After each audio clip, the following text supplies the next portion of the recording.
un petit exercice? Alors, c'est assez simple. Oh, c'est pas vrai. On reprend le même énoncé.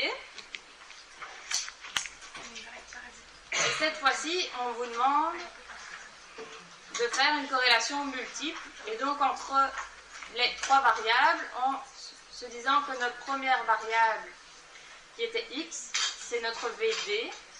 Donc les notes en physique, les notes en physique, c'est bien votre variable 1, qui était x, parce que c'est votre VD, donc c'est 1.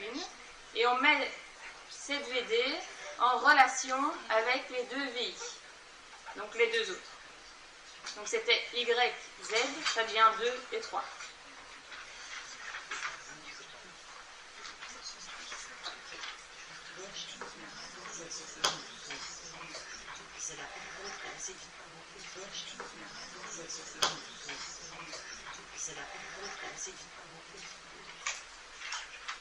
Fini ou non? Oui? Ok, parfait. Donc notre hypothèse nulle ici, ben, toujours il n'y a pas de corrélation, mais cette fois-ci c'est entre d'une part la VD, donc les notes en physique, et d'autre part les deux VI, donc les temps de réaction en discrimination visuelle et les résultats au tir à l'arc.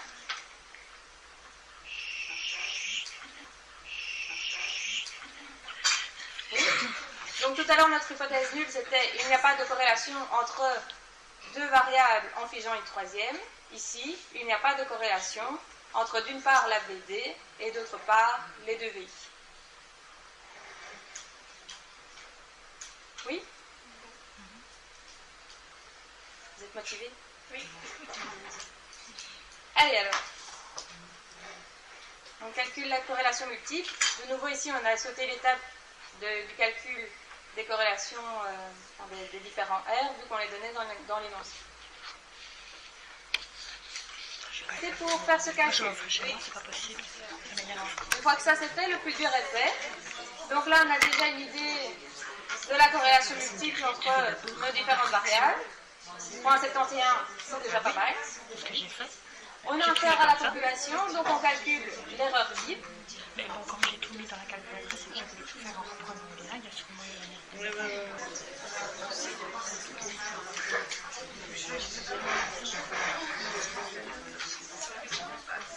Et puis vous faites le rapport entre les deux pour obtenir votre note U.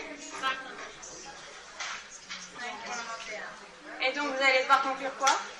Très significatif. On rejette l'hypothèse. Exactement. Voilà une idée de comment gagner du temps à l'examen, par exemple. Pas besoin d'aller chercher dans les tables. Si vous retenez que ça s'arrête à 3,99, vous pouvez directement conclure. J'ai pas compris.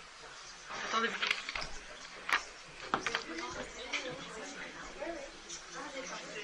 Donc 5,92 pour la note Z, c'est en dehors de la table, donc c'est d'office significatif.